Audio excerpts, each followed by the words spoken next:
யோசுவாவின் புஸ்தகம் 1ஆம் அதிகாரம் 5ஆம் வசனத்திலிருந்து 9ஆம் வசனம் முடிய உள்ள கர்த்தருடைய நல்வார்த்தைகளை நாம் இணைந்து வாசிக்கப் போகிறோம். வாசிப்போம்.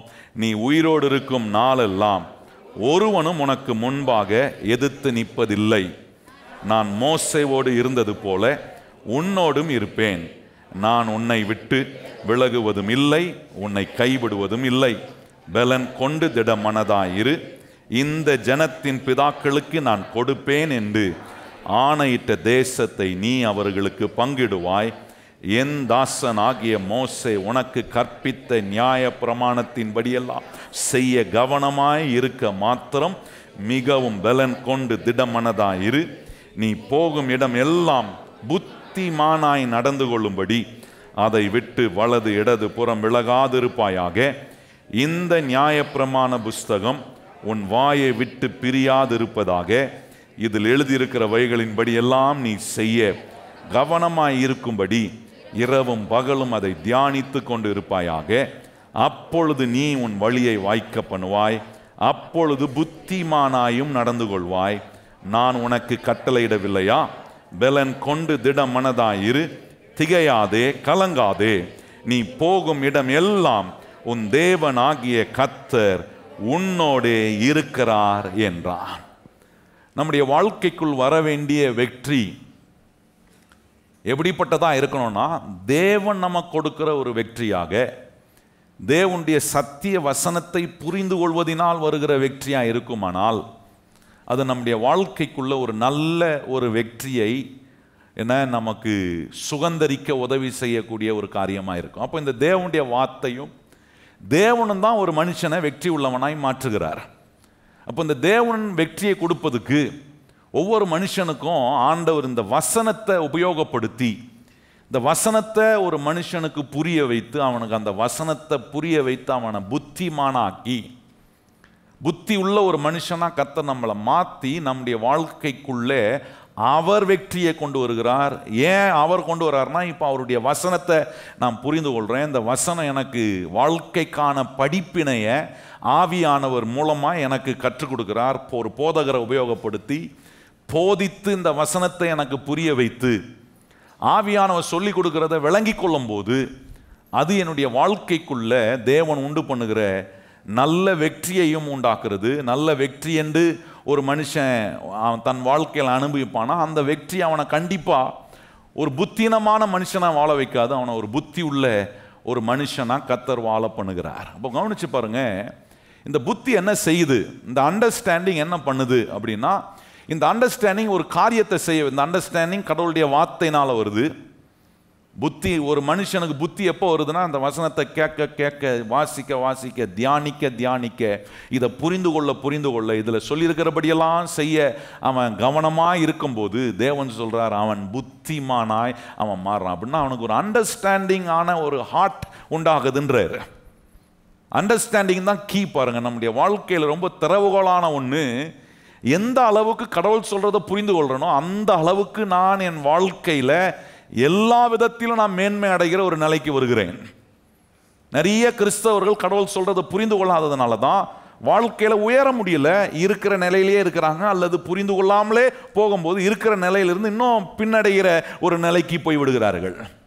ஆனால் ஆண்டவர் என்ன விரும்புகிறாருன்னா, இங்கே வரும்போது கர்த்தர் உங்களோடு பேசுகிற ஒவ்வொரு வார்த்தைகளும் உங்களை புத்திமானாக்கி உங்களுடைய வாழ்க்கையில் ஒன்றை செய்ய விரும்புகிறார். அந்த புத்தி வந்த உடனே என்ன நடக்குதுன்னா, தேவன் பார்க்குற விதமாகவே நீங்கள் பார்க்க ஆரம்பிச்சிடுறீங்க எல்லா காரியங்களையும். உங்கள் ஆவி, ஆத்துமா, சரீரம், கர்த்தர் உங்களுக்கு கொடுத்துருக்கிற குடும்பம், கர்த்தர் உங்களுக்கு கொடுத்துருக்கிற பிள்ளைகள், கர்த்தர் உங்களுக்கு கொடுத்துருக்கிற விவாக உறவு, விவாக வாழ்க்கை, கர்த்தர் உங்கள் கையில் கொடுத்துருக்கிற வேலை, கர்த்தர் உங்கள் கையில் கொடுத்துருக்கிற தொழில், கர்த்தர் உங்களை கொண்டு செயல்படுத்துகிற எல்லா பொறுப்புகள், உங்களை ஒரு விசுவாசியாக வச்சிருக்கிறாரு, உங்களை என்னென்ன பொறுப்பில் வைத்திருக்கிறாரோ அதை எல்லாவற்றையும் கர்த்தர் பார்க்கும் விதமாக பார்க்க ஆரம்பிச்சேன்னா எனக்கு ஒன்று விளங்குது, ஆண்டவர் என்ன புத்திமானா ஆக்கி இருக்கிறார் என்பதை நான் விளங்கி கொள்ள முடியும். அதுதான் இன்னைக்கு இந்த நாட்களில் ஒரு காரியத்தை காண்பித்து கொண்டு இருக்கிறேன். தேவன் இந்த பொருளாதாரத்தை எப்படி பார்க்குறாரு, கர்த்தருடைய பிள்ளைகளாக இருக்கிற நான் இந்த பொருளாதாரத்தை, பொருளாதாரின் ஆசீர்வாதத்தை நான் எந்த கண்ணோட்டத்தோட பார்க்குறேன்? அண்டர்ஸ்டாண்டிங் ரொம்ப முக்கியம் பாருங்க. ஆண்டவர் சொல்றாரு அண்டர்ஸ்டாண்டிங்னா தேவன் பார்க்கிற, you start to see just the way how God starts seeing things. ஆண்டவர் எப்படி ஒரு காரியத்தை பார்த்து கொண்டு இருக்கிறாரோ அந்த விதத்தில் என்னையும் பார்க்கும்படி எனக்கு என்ன பண்றாருன்னா இந்த வசனத்தின் மூலமா எனக்கு புத்தியை உண்டாக்கி என்ன புத்திமான் ஆக்குறாரு. புத்திமான ஆன உடனே எனக்கு இப்போ தெரியுதோ இப்படி தான் ஆண்டவர் சொல்லி வச்சிருக்கிறாரு போல என் ஆசீர்வாதத்துக்கு. இந்த பொருளாதார ஆசீர்வாதம் ரொம்ப அவசியமானது என்னுடைய வாழ்க்கையில், இது எனக்கு வேணும். இதை வைத்து கர்த்தர் என்ன செய்ய போகிறாரு, எவ்விதமான விதங்கள்லாம் கர்த்தர் என்ன உபயோகப்படுத்த போகிறார் என்கிற புத்தி வந்த உடனே இப்போ ஒரு எண்ணம் நமக்குள்ள வரும். என்னன்னா, இப்போ இருக்கிற இந்த பொருளாதார நிலையிலேயே இப்படியே போய் கொண்டிருக்கக்கூடாது. இந்த பொருளாதார நிலையில ஒரு பிரேக் த்ரூவை கர்த்தர் எனக்கு நிச்சயமா கொண்டு வருவார் என்கிற ஒரு நம்பிக்கை இந்த புத்தி வந்தோடனே வரும் பாருங்க. இல்லைன்னா எப்படி இருப்போம், அப்படியே ஆமாம் இவ்வளோதான் சம்பாதிக்க முடியும், இவ்வளோதான் என்னால் முடியும், இவ்வளோதான் வாழ்க்கையில் பெருசாக நம்மளால் செய்ய முடியும், இதுக்கு மேலே ஒன்றும் பெருசாலாம் செய்ய முடியாது. நிறைய பேர் பாருங்கள் இந்த ஃபினான்ஷியல் பிரேக் த்ரூவான அந்த பிரேக் த்ரூவை உண்டு பண்ணுவதுக்கான புத்தி வராததுனால நிறைய பேர் அவங்க சம்பாதிக்கிற சம்பாத்திலே செட்டில் ஆயிடுறாங்க. இதுதான் நம்முடைய, இவ்வளோதான் நமக்கு ஃபிக்ஸ்டு சேலரி, இதுக்கு மேலெல்லாம் நம்ம ரொம்ப எதிர்பார்க்கக்கூடாது, இதுவே நமக்கு ரொம்ப டூ மச், இப்படிப்பட்ட எண்ணம் வந்துருது பாருங்க. ஆனா கர்த்தர் உங்களுக்கு இந்த பொருளாதார ஆசீர்வாதத்தை குறிச்சு உங்களுக்கு புத்தியை உண்டாக்கி அந்த பொருளாதார ஆசீர்வாதத்தை ஏன் கர்த்தர் உங்க கையில கொண்டு வராரு, அதை வச்சு உங்களை கொண்டு என்ன செய்ய போகிறாரு, இதெல்லாம் விலகி கொள்ளும் போது இப்போ ஒண்ணு தெரியுது. இல்ல இதுல எனக்கு ஒரு பிரேக் த்ரூ எனக்கு கர்த்தர் கொடுக்கணும், இது ஒரு விடுதலையை கர்த்தர் எனக்கு கொடுக்கணும். நிச்சயமா இதே நிலையில் நான் இருக்க போறது இல்லை, கர்த்தர் பல் மடங்கு என்ன உயர்த்த அவர் வல்லவராயிருக்கிறார். எத்தனை பேர் விசுவாசிக்கிற கையை உயர்த்த சொல்லுங்க. இப்ப இருக்கிற இதே பிக்ஸ் சேலரியிலே இருந்துடக்கூடாது. இந்த பிக்ஸ் சேலரி இப்போ கொடுத்துருக்காங்களே இதுலயே அப்படியே இதுலயே செட்டில் ஆகி இப்படி இதுலயே இருந்து ரிட்டையர் ஆயிட்டா நல்லா இருக்கும். சிலர் நிறைய நல்ல கிறிஸ்தவங்களா இருப்பாங்க, ஆண்டவரே இந்த சம்பளம் குறையாம கூடவும் கூடாது குறையவும் கூடாது, இப்படியே இருந்து இப்படியே ரிட்டையர்ட் ஆயிட்டா அந்த ஸ்லாப்லயே வந்தனா எனக்கு பென்ஷனும் கொஞ்சம் நல்லா வந்துடும் ஆண்டவரே. நான் சொல்கிறேன் அந்த மாதிரி மனநிலையெல்லாம் கர்த்தர் இன்னைக்கு கேட்குற சத்தியங்கள், நாம் தொடர்ந்து கேட்டுக்கொண்டிருக்கிற சத்தியங்கள் நம்மளை மாறுவதுக்கு ஏதுவாக கர்த்தர் சிந்திக்க வைப்பார். அப்போ கவனிச்சு பாருங்க, இந்த தேவனுடைய வார்த்தை அதான் இயேசுநாதர் ஒரு ஓமையை ஒப்பிட்டு சொல்றாரு. ஒரு விவசாயி விதையை விதைக்க புறப்படுறான், அந்த விதையை எதுக்கு ஒப்பிடுறாருன்னா வசனத்துக்கு ஒப்பிடுறாரு. அந்த வசனம் ஒரு நல்ல நிலத்தில் விழும்போது தான் அவனுக்கு என்ன வருதுன்னா உணர்வு வருதுன்றாரு. கேட்கிறவன் மாத்திரம் இல்லை, அதை பெற்றுக்கொள்றவன் மாத்திரம் இல்லை, அதை உணரக்கூடியவனா அப்படின்னா ஒரு அண்டர்ஸ்டாண்டிங் அவனுக்கு வருது. இன்னைக்கு நிறைய கிறிஸ்தவங்க பாருங்க வந்து கேட்கறத நம்ம பெற்றுக்கொள்றோம், ஆனா பெற்றுக்கொண்ட கேட்டதும் பெற்றுக்கொண்டதும் நம்மளை புத்திமான் ஆக்கியிருக்கா. அங்கதான் நம்ம வந்து பல காரியங்கள்ல நம்ம கோட்டை விட்டுடுறோம். ஆனா வேதம் சொல்லுகிறது ஒரு நல்ல நிலமா இருந்தா அந்த நல்ல நிலத்துல விதைக்கப்படுகிற தேவனுடைய வார்த்தை என்னும் விதை உங்கள் நிலம், நல்ல நிலம் என்று சொல்லும் போது உங்களுடைய இருதயம் தான் அந்த நல்ல நிலம். கர்த்தர் இங்கே என்ன செய்கிறார், ஊழியக்காரனை வச்சு தம்முடைய வசனம் என்கிற விதையை எடுத்து ஊழியக்காரனுடைய வாயின் வழியாய் பேசி அந்த விதையை, அந்த வார்த்தை என்னும் விதையை உங்கள் செவி வழியாக அனுப்பி உங்கள் நிலமாகிய இருதயத்துக்குள்ள கர்த்தர் விதைக்கிறாரு. அதை விதைக்கும் போது கேட்குறேன், கேட்டதை பெற்றுக்கொள்கிறேன், கேட்டு பெற்றுக்கொண்டதை புரிந்து கொள்ளக்கூடிய எந்த அளவுக்கு எனக்கு புரிதல் இருக்கிறதோ அந்த அளவுக்கு என்னுடைய இருதயம் ஒரு நல்ல நிலமாக மாறும். நல்ல நிலமாக மாறும்போது தான் ஆண்டவர் உண்டு பண்ணுகிற விளைச்சலை, ஆண்டவர் உண்டு பண்ணுகிற அந்த பிரேக் த்ரூவை நான் என் வாழ்க்கையில் அனுபவிக்க முடியும். ஆண்டவர் நாட்கள் அதை செய்வதற்காக தான் கர்த்தர் நமக்கு இந்த சத்தியங்களெல்லாம் சொல்லி கொண்டிருக்கிறார். நம்முடைய சபைக்கு தேவன் கொடுத்திருக்கிற வாக்குத்தத்தம், ஆண்டவர் இந்த வருஷம் சொன்னார், நீ இப்போ இருப்பதை காட்டிலும் 1000 மடங்கு அதிகம் ஆகும்படி. அந்த வார்த்தை எனக்கு ரொம்ப பிடிக்கும், ஆகும்படி. நல்லா கவனிங்க, இது ஆகாது. நம்ம நிறைய நேரம் இது ஆகாதுன்னு சொல்றோம், ஆனா ஆண்டவர் சொல்ற உன் இருதயம் ஒரு நல்ல நிலமா நீ மாத்திட்டேன்னா இது ஆகும்படி நான் செய்வேன்றாரு. 1000 மடங்கு ஆகும்படி ஃபினான்ஷியல்ல ஒரு பெரிய பிரேக் த்ரூவை கர்த்தர், பொருளாதாரத்தில் ஒரு பிரேக் த்ரூவை உண்டு பண்ண ஆவியானவர் கேட்கிற அந்த சத்தியங்களை உபயோகப்படுத்தி உங்கள் இருதயத்தை ஒரு நல்ல நிலமாக்கி அந்த நல்ல நிலத்திலிருந்து கர்த்தர் 100 மடங்கு மாத்திரம் இல்லை, 1000 மடங்கு பலன் கொடுக்க அவரால் முடியும் என்பதை எத்தனை பேர் விசுவாசிக்கிறோம்? கையை உயர்த்தி சொல்லுங்க. ஆண்டவரே, என் இருதயம் 100 மடங்கு மாத்திரம் அல்ல, நீ சொல்கிறது போல 1000 மடங்கு அதிகமாக விளைச்சலை கொடுக்க வைக்க கர்த்தரால முடியும். அப்போ உங்க இருதயத்துக்குள்ள வசனத்தோட வேலை செய்யணும். பக்கத்துல பார்த்து சொல்லுங்க, உங்க இருதயத்துக்குள்ள வசனத்தை வச்சு வேலை செய்யணும். நல்லா சொல்லுங்க, பக்கத்துல பார்த்து, எதை வச்சு வேலை செய்யணும்? வேற எதையும் வச்சு வேலை செய்யக்கூடாது. எதை வச்சு நீங்க வேலை செஞ்சாலும் உங்க இருதயம் நல்ல நிலமா மாறாது, நல்ல இருதயமா மாறாது. நல்ல இருதயமா மாறலன்னா அதோடைய ஃபெயிலியர் என்னன்னா, நான் புத்திமானா இருக்கல. புரிந்து கொள்ளுதல், அந்த புரிதல் என் வாழ்க்கையில் அப்படியே ரொம்ப குறைவா இருக்கு. வாரம் வாரம் சத்தியத்தை கேட்குறேன், போன வாரம் புரிஞ்சதை காட்டிலும் இந்த வாரம் இன்னும் அதிகமாக கர்த்தர் எனக்கு புரிய வைக்கிறேன். எத்தனை பேர் கையை உயர்த்தி ஆமென்னு சொல்ல முடியும்? ஒவ்வொரு முறையும் இங்கே வரும்போது கொஞ்சம் கொஞ்சமாக எனக்கு புரிதலை ஆண்டவர் இன்க்ரீஸ் பண்ணுறாரு. இந்த புரிதல் இன்க்ரீஸ் ஆக ஆண்டவர் சொல்கிறாரு, 100 மடங்கு மாத்திரம் இல்லை, 1000 மடங்கு பலனை கர்த்தர் நம்முடைய வாழ்க்கையில் கொண்டு வருவது சாத்தியமாகக்கூடிய ஒன்று.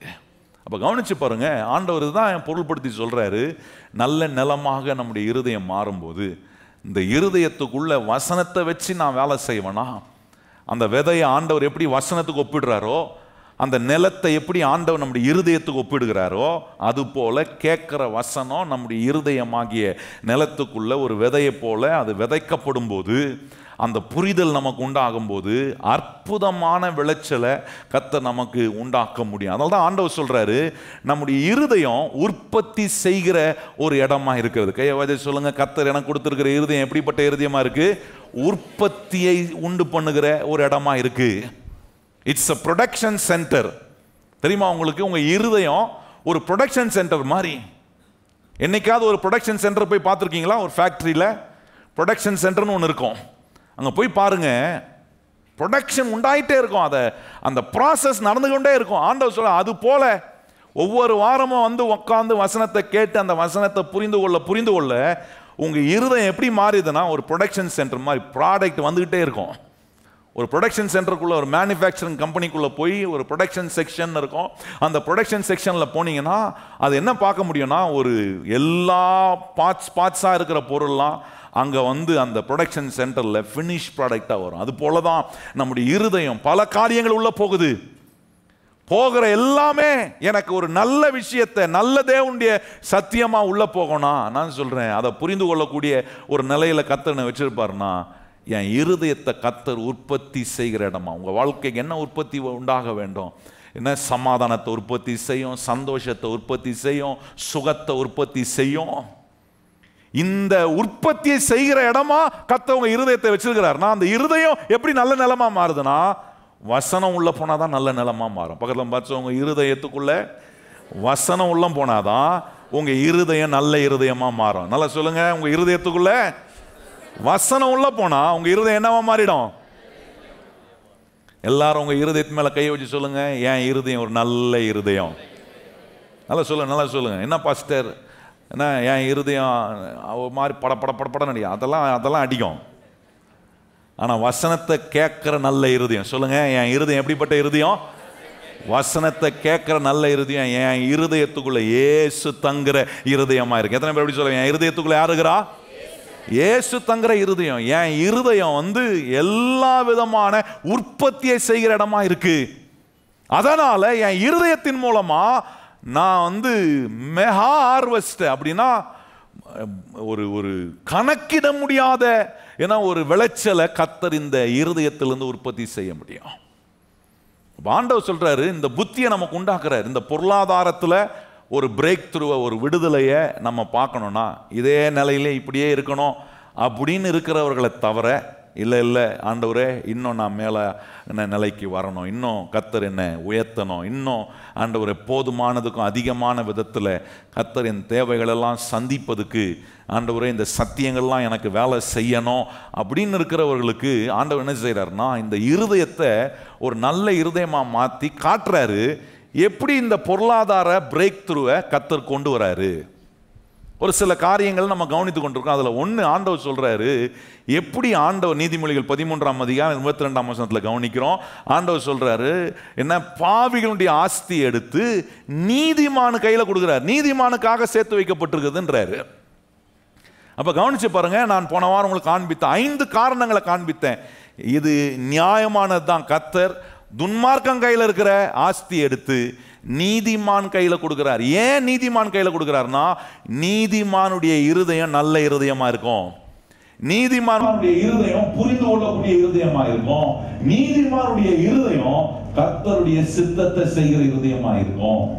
நீதிமானுடைய இருதயம் எப்பொழுதுமே ஆண்டவரே நீர் கொடுக்கிற எல்லா ஆசீர்வாதத்துக்கும் நீர் ஏற்கனவே ஒரு திட்டம் போட்டு வச்சிருக்கிறீர், அந்த திட்டத்தை நான் எப்படி செய்யணும் ஆண்டவர், எனக்கு சொல்லி தாரும் என்று ஆண்டவர் கொடுக்கும் சகல ஆசீர்வாதத்தையும் கர்த்தருக்கு நேராகவே வைத்து அதை உபயோகப்படுத்துகிற ஒரு இருதயமா இருக்கும். அப்படிப்பட்ட நீதிமான் கையில கொண்டு வந்து வேதம் சொல்லுகிறது, ஆண்டவர் கொண்டு வந்து இந்த பாவிகளுடைய ஆஸ்தியை, துன்மார்க்கனுடைய ஆஸ்தியை கொண்டு வந்து நீதிமான் கையில கொடுக்கிறாரு.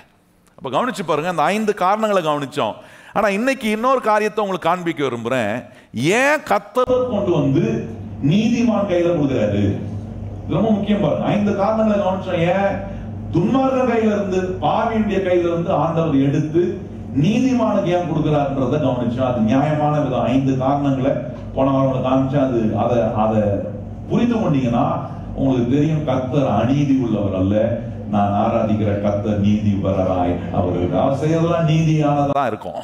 அநீதி அவரிடத்துல கிடையவே கிடையாது. எத்தனை பேர் தெரியும் நான் ஆராதிக்கிற தேவன் நீதிபரர்? எத்தனை பேர் கையை உயர்த்தி சொல்ல முடியும், நான் ஆராதிக்கிற தேவன் எப்படிப்பட்டவர்? எனக்கு எப்பொழுதும் நீதியை செய்கிற தேவன்.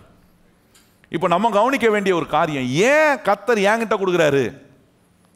என்ன நீதிமான்ன்றாரு, என்கிட்ட கொண்டு வந்து ஆண்டவர் ஏன் கொடுக்கிறாரு?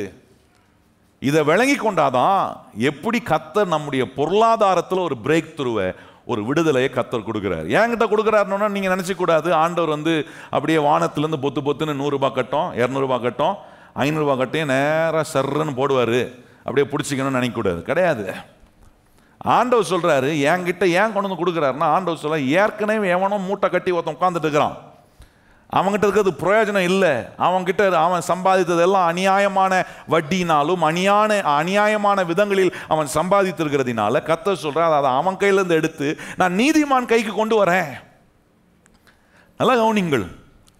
இப்போ நம்ம கேட்க வேண்டிய ஒரு கேள்வி, ஆண்டவர் கொண்டு வந்து கொடுக்கும்போது இப்போ ரொம்ப விசேஷமான ஒன்று, ஏன் கர்த்தர் என்கிட்ட கொடுக்குறாரு, ஏன் அவர் என்கிட்ட கொடுக்கணும், என்ன அவர் ஏன் நீதிமானாய் கருதுகிறார், இதெல்லாம் தான் இன்னைக்கு நம்ம கவனிக்க போறோம் பாருங்க. இதை விளங்கி கொண்டாதான் நம்முடைய பொருளாதாரத்தில் கர்த்தர் ஏன் ஒரு பிரேக் த்ரூவை எனக்கு கொடுப்பாரு, கொடுக்க முடியும், இதை எப்படி அவர் சாத்தியமாக்க முடியுன்றத நம்ம விளங்கி கொள்ளும் போது கர்த்தர் நம்மளை பலருக்கு ஆசீர்வாதமாக கர்த்தர் வைக்க நம்மளை மாற்றுகிறார். எத்தனை பேர் அப்படி இருக்கணும்னு விரும்புகிறீங்க? நான் பலருக்கு ஆசீர்வாதமாக இருக்கணும் அப்படின்றவங்க எத்தனை பேர் கையை உயர்த்தி சொல்கிறீங்க, ஆண்டவரே நான் எனக்கு ஆசீர்வாதமாக இருக்கிறது மாத்திரம் இல்லை, நான் பலருக்கு ஆசீர்வாதம், ஆண்டவரே பல குடும்பங்களுக்கு ஆசீர்வாதம். எத்தனை பேர் அப்படி சொல்கிறீங்க? பல குடும்பங்களுக்கு ஆசீர்வாதமாக, பல நபர்களுக்கு நான் ஆசீர்வாதமாய், ஆண்டவரே சபைக்கு ஆசீர்வாதமாய், சமுதாயத்துக்கு எப்படி இருக்கணும்? ஆசீர்வாதமானவனாக இருக்கணும். இப்போ இதுக்கு ஆண்டவர் இந்த பொருளாதார விடுதலையை கர்த்தர் கொடுக்கிறார். ஏன் கொடுக்கிறாருன்னா, நீங்க நல்லா கவனிச்சிங்க, ஏதோ நீங்க வாங்கி அதுல நீங்க திருப்தி அடைகிறதுக்காக கர்த்தர் கொடுக்கல. கர்த்தர் ஏன் கொடுக்கிறாரு, ஏன் அவங்கிட்ட எடுத்து என்கிட்ட கொடுக்குறாரு, என்ன ஏதோ எனக்கு திருப்தியா இருக்கு, எனக்கு என் தேவைலாம் சந்திக்கப்படுச்சாப்பாடா, கர்த்தருக்கு ஸ்தோத்திரம் கொடுத்தாருப்பா அப்படின்னு நான் என் தேவையை சந்திக்கிறதுக்கு மாத்திரம் இல்லை.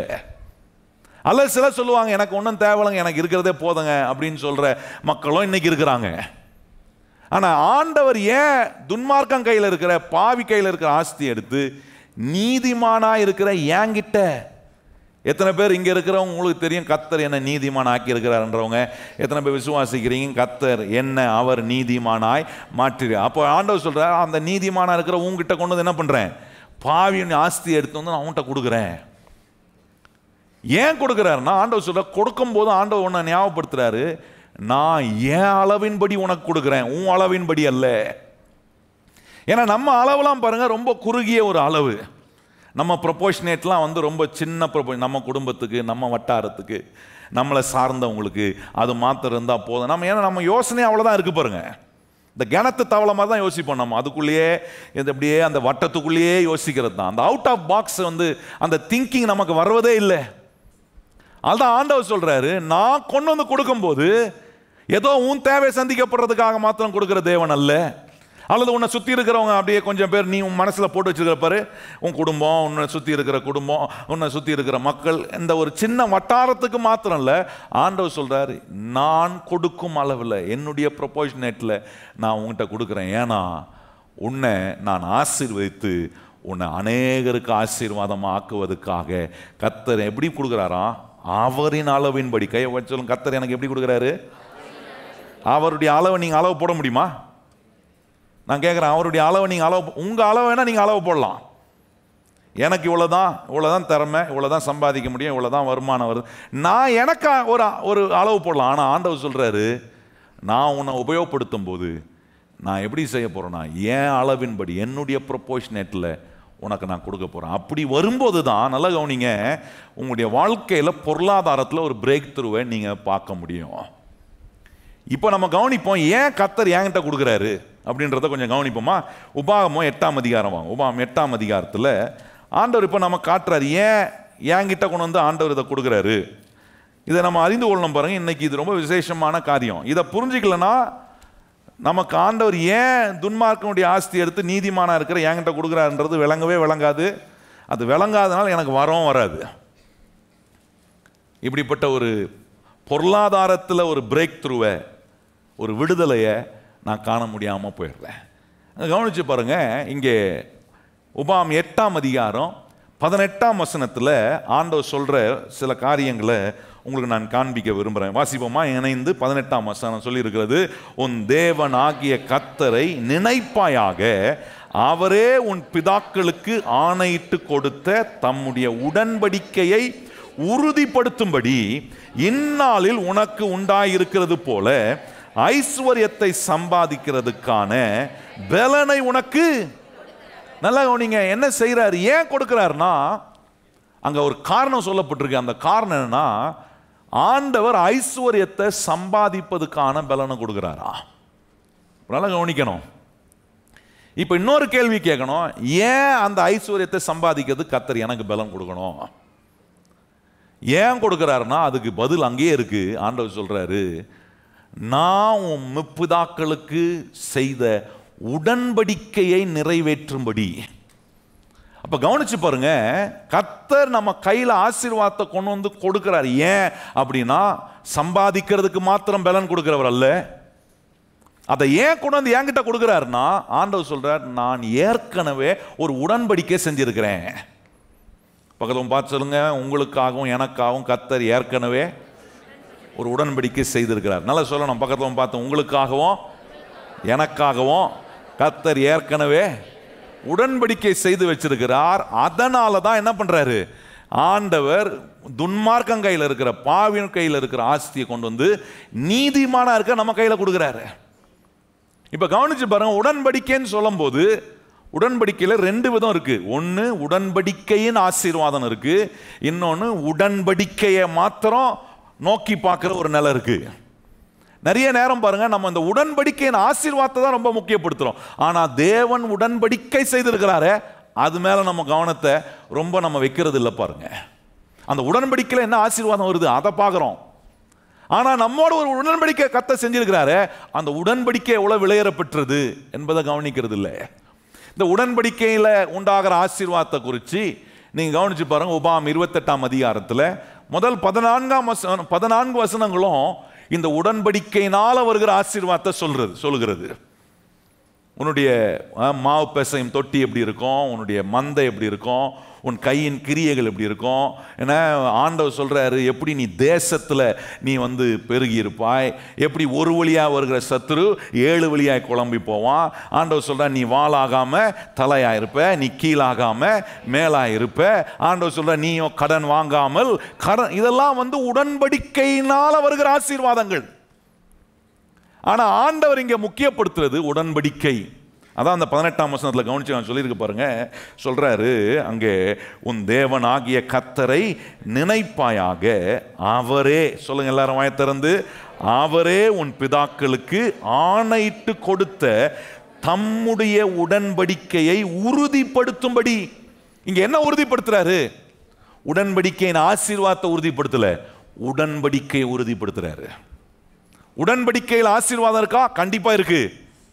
ஆனா நிறைய நேரம் கிறிஸ்தவ மக்கள் எது மேல கண்ணு வச்சிடறோம்னா, உடன்படிக்கையின் ஆசீர்வாதத்தை தான் கண்ணு வைக்கிறோம். ஆண்டவரே, என்னுடைய ஆண்டவரே, நான் கை வச்சு ஆண்டவரை பிசைறேன், மாவு தொட்டி, நல்ல ஆண்டவரை பலன் கொடுக்கட்டும், ஆசீர்வாதமாக இருக்கும், நீ போகையிலும் ஆசீர்வதிக்கப்பட்டிருப்பாய், வருகையிலும் ஆசீர்வதிக்கப்பட்டிருப்பாய், நீ உன்னை கண்டு அநேகர் பயப்படுவோம், அப்படிப்பட்ட விதத்தில் நான் உன்னை மேன்மைப்படுத்துவோம், ஆசீர்வதிப்பேன். இதெல்லாம் நம்ம ரொம்ப அதிகமாக நோக்கி பார்க்குறோம் பாருங்க, தப்பு ஒன்றும் கிடையாது.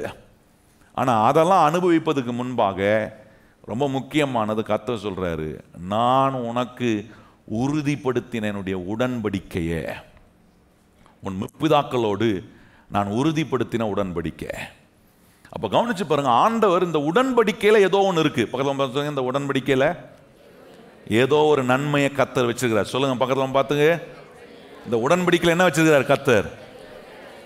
இந்த உடன்படிக்கையை ஆண்டவர் நம்மோட செஞ்சிருக்கிறாராம், நம்முடைய முற்பிதாக்களோட செஞ்சிருக்கார். பாருங்க, இந்த உடன்படிக்கை எவ்வளோ விசேஷமானதாக இருந்ததுன்னா, அந்த நாட்களில் கவனிச்சிங்கன்னா, பலமுள்ள ஒரு தேசம் இருக்குன்னு ஒரு பலவீனமான தேசம் கண்டுபிடிச்சிச்சுன்னா என்ன செய்வாங்களாம்? அந்த பலமுள்ள தேசம், அந்த பலவீனமான தேசம் போய் அந்த பலமுள்ள தேசத்தோட உடன்படிக்கை பண்ணிப்பாங்களாம்.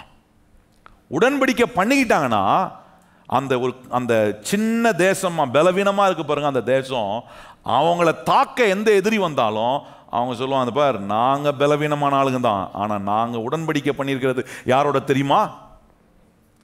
இஸ்ரவேல் மக்களோட நாங்கள் உடன்படிக்கை பண்ணியிருக்கிறோம், இஸ்ரவேலின் தேவனோட உடன்படிக்கை பண்ணியிருக்கோம் சொன்ன உடனே இவங்க மேலே கை வைக்கிறதுக்கே யோசிப்பாங்களாம் சத்துருக்கள்.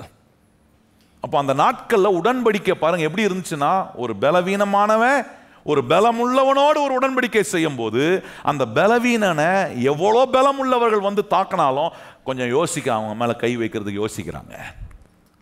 அப்போ ஏதோ ஒரு விசேஷித்த காரியத்தை கர்த்தர் இந்த உடன்படிக்கையில் வச்சிருக்கிறதுனால தான் தம்முடைய பிள்ளைகளுக்கு சொல்கிறாரு, உன் தேவனாகிய கர்த்தரை நீ நினைப்பாயாக, அவரே உன் பிதாக்களுக்கு ஆணையிட்டு தந்த உடன்படிக்கையை உறுதிப்படுத்தும்படி.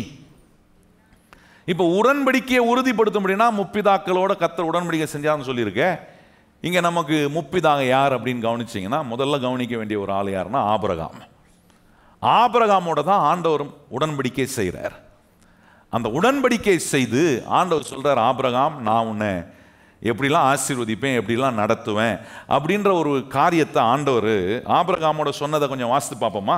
ஆதியாகமம் வாங்க 12ஆம் அதிகாரத்தில் கர்த்தர் சொன்ன உடன்படிக்கையை கொஞ்சம் கவனிக்கணும். உடன்படிக்கையின் ஆசீர்வாதத்தை கவனிப்பதுக்கு முன்பாக கர்த்தர் செய்த உடன்படிக்கையை கொஞ்சம் கவனிக்கணும். ஆபிரகாமோட கர்த்தர் உடன்படிக்கை செய்கிறார். என்ன உடன்படிக்கை செய்கிறாரு? அங்கே ஆதியாகமம் 12ஆம் அதிகாரம் முதல் 3 வசனங்கள் வாசிப்போமா? கர்த்தர் ஆபிரகாமை நோக்கி, நீ உன் தேசத்தையும் உன் இனத்தையும் உன் தகப்பனுடைய வீட்டையும் விட்டு புறப்பட்டு நான் உனக்கு காண்பிக்கும் தேசத்துக்கு போ, நான் உன்னை பெரிய, இதெல்லாம் ஆண்டவர் அவனோட செய்கிற உடன்படிக்கை.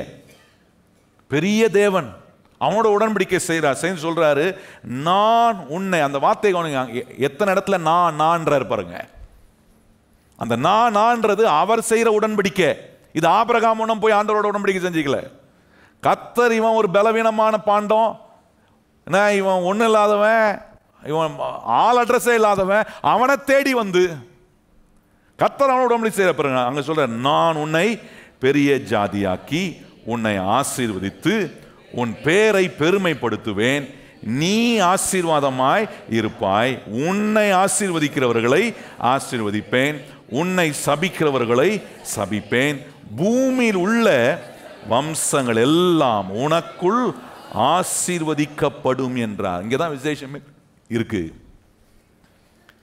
இந்த உடன்படிக்கையில் ஆண்டவர் ஆபிரகாமுக்கு காட்டுகிற ஒரு மிக முக்கியமான காரியம், ஆண்டவர் சொல்றார், ஆபிரகாமே, நான் உன்னோட உடன்படிக்கை பண்ணுறது காரணம் என்ன அப்படின்னும் போது ஆண்டவர் சொல்கிறார், நான் உன்னை ஆசீர்வதிப்பேன், உன் மூலமாய் பூமியில் உள்ள வம்சங்கள் எல்லாம் ஆசீர்வதிக்கப்படும். இதை சொல்லும் போது ஆபிரகாம் ஆள் அட்ரஸே இல்லாதவங்க, யாருன்னே தெரியாது ஆபிரகாம், அவனுக்கு தேவன் யாருன்னு தெரியாது, இந்த தேவன் வாக்கு பண்றாரு, இவர் யார்? ஒண்ணுமே தெரியாத ஒரு தேவன் சொன்ன உடன்படிக்கையை நம்பினான். தேவன் அவனோட செஞ்ச உடன்படிக்கை கவனிச்சு பாருங்க. அவன் போய் ஆண்டவர்கிட்ட வந்து ஜெபம் பண்ணி, ஆண்டவரே என்ன ஆசீர்வாதம், என்ன ஆசீர்வாதம், என்ன ஆசீர்வாதம் கேட்கவே இல்லைங்க. கர்த்தர் அவனை தேடி போய் ஒரு உடன்படிக்கை பண்றார். அதுதான் உடன்படிக்கையில் இருக்கிற ஒரு பிளெஸிங். நீங்க கேட்டதுனால கர்த்தர் உங்களோட உடன்படிக்கை பண்ணியிருக்கிறாரா? இல்லை நம்மளாம் கேட்டதுனால ஆண்டவர் வந்து இயேசுநாதர் 2000 ஆண்டுகளுக்கு முன்பாக பிதாவாகிய தேவன் அனுப்பினாரா? கிடையாது. இதெல்லாம் ஆண்டவர் ஜனத்தோடு, தேவ பிள்ளைகளோடு, தேவ சாயல் உண்டாக்கப்பட்ட தேவ பிள்ளைகளோடு கர்த்தர் செய்ய ஏற்கனவே தீர்மானித்த உடன்படிக்கை. அதுதான் ஆண்டவர் ஆபிரகாமை காட்டுறார். ஆபிரகாம் ஜெபம் பண்ணி கேட்கல.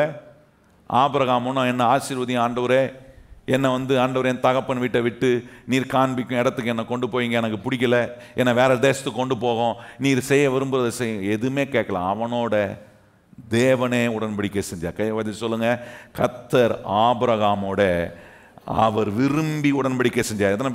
எத்தனை பேர் நீங்க சொல்ல முடியும்? இன்னைக்கும் அதே தேவன் என்னோடு விரும்பி என் மேல் அவர் உடன்படிக்கை செய்திருக்கிறார். உடன்படிக்கை செஞ்சிருக்கிறதுனால தான் கர்த்தர் சொல்றாரு, நீ அறிந்து கொள்ள வேண்டும், உடன்படிக்கைக்குள்ள இருக்கிற நீங்களும் நானும் அறிந்து கொள்ள வேண்டிய ஒன்று என்னன்னா, ஏன் கர்த்தர் இந்த ஆசீர்வாதத்தை என்கிட்ட கொடுக்குறாரு. ஆபிரகாமை காட்டுகிறாரு, நீ அதுக்கு தகுதியே இல்லை, நீ அதை கேட்கவே இல்லை, ஆனால் நான் உன் பேரை பெருமைப்படுத்துவேன், உன்னை பெரிய ஜாதியாக்குவேன், உன்னை நான் ஆசீர்வதிப்பேன், உன்னை ஆசீர்வதிக்கிறவனை நான் ஆசீர்வதிப்பேன், உன்னை சபிக்கிறவர்களை நான் சபிப்பேன், பூமியில் உள்ள வம்சங்கள் எல்லாம் உனக்குள்ள எப்படி இருக்குன்றாரு, ஆசீர்வதிக்கப்படுன்றாரு. இவ்வளோ ஆசீர்வாதத்தை தேவன் ஆபிரகாமோட உடன்படிக்கை செய்து சொல்றாரு. இப்போ இந்த உடன்படிக்கையில் ஒன்று பார்க்குறோம். என்ன பார்க்குறோன்னா, ஆபிரகாமுக்கு ஒரு காரியம் பிளெயினாக தெரியுது. என்னன்னா, கர்த்தர் என்னை ஆசீர்வதிக்கிறார், என்ன மற்றவர்களுக்கு ஆசீர்வாதமா இருக்க தேவன் விரும்புகிறார். எத்தனை பேர் கையை உயர்த்தி சொல்றீங்க, கர்த்தர் இந்த உடன்படிக்கையின் மூலமா எனக்கு ஒன்று சொல்றார், நான் உன்னை ஆசீர்வதிக்கிறேன், நீ எப்படி இருக்கணும், மற்றவர்களுக்கு. சொல்லுங்க கையை உயர்த்தி, நான் எப்படி இருக்க போறேன், மற்றவங்களுக்கு எப்படி இருக்க போறேன், ஆசீர்வாதமா இருக்க போறேன். ஏன் ஆபிரகாமை ஆண்டவர் வந்து ஆசீர்வதித்து அவன் மூலமாய் பூமியில் உள்ள வம்சங்களும் ஆசீர்வதிக்கப்படணும்னு சொல்லி ஆபிரகாமை வந்து கர்த்தர் தெரிந்து கொண்டு அவனை ஆசீர்வதித்து அவனை நடத்தி அவன் மூலமா ஆண்டவர் இந்த உலகத்துக்கு, அவனுடைய வம்ச வரலாறுல என்ன, ஆண்டவர் இயேசு கிறிஸ்து இந்த உலகத்துக்கு வர ரட்சிப்பு ஆபிரகாமுடைய வம்ச வரலாறுல இயேசு கிறிஸ்து வந்து மனுக்குலத்துக்கு ரட்சிப்பை கொடுத்து இன்னைக்கு ரட்சிக்கப்பட்டிருக்கிற எல்லாரையும் மறுபடியும் கொண்டு போய் ஆபிரகாமின் ஆசீர்வாதத்துக்கு நம்மளை சுதந்திரவாளியாய் ஆண்டவர் ஏன் மாத்துறாரு? அதுக்கு ஒரே காரணம், ஆண்டவர் ஆபிரகாமோட செய்த உடன்படிக்கை. அந்த உடன்படிக்கை என்ன? ஆபிரகாம், நான் உன்னை ஆசீர்வதிப்பேன், உன் மூலமா பூமியில் உள்ள வம்சங்கள் எல்லாம் ஆசீர்வதிக்கப்படும். ஆண்டவர் சொல்றார், நான் உன்னை ஆசீர்வதிப்பேன், உன் மூலமா எல்லா குடும்பங்களும் ஆசீர்வதிக்கப்படும். அதுதாங்க உடன்படிக்கை. இந்த உடன்படிக்கையை கர்த்தர் என் மேல வச்சிருக்கிறார். எத்தனை பேர் கையை உயர்த்தி சொல்றீங்க, இந்த உடன்படிக்கை கர்த்தர் யார் மேல வச்சிருக்கிறாரு? ஆபிரகாம் மேல இருந்துச்சுன்னா நம்ம மேலேயும் இருக்கு. ஏன்னா ரட்சிக்கப்பட்டு இன்றைக்கு தேவனுடைய பிள்ளைகளாய் இருக்கிற நம்மளை கொண்டு போய் எங்க தான் கனெக்ட் பண்றாரு? ஆபிரகாமுக்கு உண்டான ஆசீர்வாதத்துக்கெல்லாம் நம்மளையும் சுதந்திரவாளியா கர்த்தர் மாற்றுவதற்காக வைத்திருக்கிறதுனாலே இப்ப எனக்கு ஒண்ணு தெரியுது, நான் ரட்சிக்கப்பட்ட உடனே நான் என்னவா மாறுறேன்னா, இந்த உடன்படிக்கைக்கு, தேவன் ஆபிரகாமோட செய்த உடன்படிக்கைக்கு நானும் உரிமையாளனாய் நான் மாறுறேன். அப்ப நான் இந்த உடன்படிக்கைக்கு உரிமையாளனா மாறுறேன்னா, இப்ப எனக்கு தெரியணும், ஆண்டவரே நீர் என்னை ஆசீர்வதிக்கிறீர், நான் அநேகருக்கு ஆசீர்வாதமா இருக்கணும், என் மூலமா பூமியில் உள்ள வம்சங்கள் எல்லாம் எத்தனை பேருக்கு அந்த வாஞ்சை இருக்கு? கிறிஸ்தவ மக்கள் இருக்கிற இடத்துல அப்படி யோசிக்கணும். நான் வாழ்ந்தேன், நான் என் குடும்பத்துக்கு செஞ்சேன், இருந்துட்டு போனேன், அப்படி இல்லை. கர்த்தர் என்ன ஆசீர்வதிக்கிறார், என்ன ஆசீர்வதித்து மற்றவர்களுக்கு, அநேக குடும்பங்களுக்கு, என்ன தேசத்துக்கு, தேசங்களுக்கு ஆசீர்வாதமான ஒரு பாத்திரமா கர்த்தர் நம்மளை மாற்றுவதற்காக தேவன் நம்மளை உபயோகப்படுத்துகிறார். இதுதான் பாருங்க கர்த்தர் நம்மோட வைக்கிற உடன்படிக்கைக்கான ஒரு சிறப்பு. இந்த உடன்படிக்கை இருக்கிறதுனால தான், இப்போ நல்லா கவனிக்கணும், இந்த உடன்படிக்கையை கர்த்தர் என் மேல வச்சிருக்கிறதுனால தான் ஆண்டவர் சொல்றாரு, நீ யோசிக்கிற அளவின்படி நான் உனக்கு கொடுக்கிறவர் இல்லை, நான் யோசித்து வச்சிருக்கிற அளவின்படி, நான் நிர்ணயம் பண்ணியிருக்கிற அந்த அளவின்படி உனக்கு நன்மைகளை நான் கொடுக்குறேன். துன்மார்க்கன் கையிலிருந்து ஆஸ்தி எடுத்து நீதிமான் கையில கொண்டு வந்து நீதிமானா இருக்க நம்ம கையில கொடுக்குறாருன்னா ஆண்டவர் சொல்றார், நீ யோசிக்கிற அளவின்படி அல்ல, நீ யோசித்திருக்கவே முடியாத அளவின்படி கொடுக்குறேன். ஏன்னா உன் மேல ஒரு உடன்படிக்கை இருக்கு. அந்த உடன்படிக்கை என்ன? நீ மாத்திரம் ஆசீர்வாதமா இருப்பதுக்கு இல்லை, உன்னை அநேகருக்கு ஆசீர்வாதமாய் மாற்றுகிற திட்டத்தை தேவன் அதுக்குள்ள வச்சிருக்கிறாரு. இன்னைக்கு பாருங்க, நிறைய பேர் தேவன் வைத்திருக்கிற அந்த ப்ரொபோர்ஷனேட்ல நம்முடைய வாழ்க்கையில் அந்த ஆசீர்வாதத்தை பெற முடியாமல் போகிறதுக்கு காரணம், நம்ம நினைக்கிறோம் என்ன ஆசீர்வதிப்பது கடவுளுக்கு ரொம்ப கஷ்டமான காரியம்னு நினைக்கிறோம். மறுபடியும் அதை பதிக்க விரும்புகிறேன். ஏன்னா இப்படி கேட்டு பழகி இருக்கிறோம் பாருங்க. நம்ம நினைக்கிறோம் நம்மளை ஆசீர்வதிக்கிறதெல்லாம் ஆண்டவரால் முடியாது, நம்மளாம் ஆசீர்வதிக்கப்பட முடியாது. அதுதான் இன்னைக்கு ஆண்டவர் நமக்கு ஒன்று உறுதிப்படுத்துறாரு. ஆபிரகாமோட செய்த உடன்படிக்கையை கர்த்தர் இன்றைக்கும் என்னோடையும் அவர் செய்திருக்கார். கையை சொல்லுங்க, ஆபிரகாமோட செய்த உடன்படிக்கையை கர்த்தர் இன்றைக்கும் என்னோடையும் செய்திருக்கிறார். அதனால தான் சொல்றாரு, உன் அளவின்படி யோசிக்காத. என் அளவின்படி யோசிக்கும் போது நான் என்ன யோசிக்கிறேன்? என்னெல்லாம் கர்த்தர் ஆசீர்வதிக்க முடியுமா?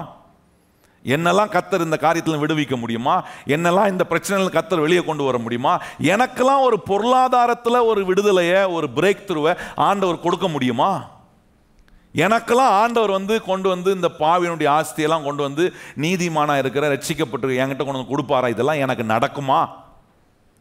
இந்த சந்தேகம், இந்த ஒரு யோசனை நமக்கு வந்துட்டு இருக்குன்னா காரணம், நான் இன்னும் என் அளவுலேயே தான் யோசிக்கிறேன், என் ப்ரொபோர்ஷனேட்லேயே தான் திங்க் பண்ணுறேன், என் தேவை, என் குடும்பம், இதுலேயே தான் இருக்கிறேன். ஆண்டவர் சொல்கிறார், ஆபிரகாம் மேலே இருந்த அதே உடன்படிக்கை உன் மேலே நான் வச்சிருக்கிறேன்ப்பா. அந்த உடன்படிக்கை என்னென்னா, நான் உன்னை ஆசீர்வதிப்பேன், பூமியில் உள்ள வம்சங்கள் எல்லாம் உன் மூலமாக ஆசீர்வதிக்கப்படும். எத்தனை பேர் அப்படி இருக்கணும்னு விரும்புகிற கர்த்தருடைய பிள்ளைங்க கையை வைத்து? அதுதாங்க 1000 மடங்கு அதிகமாக ஆகிறதுக்கான ஒரு அறிகுறி.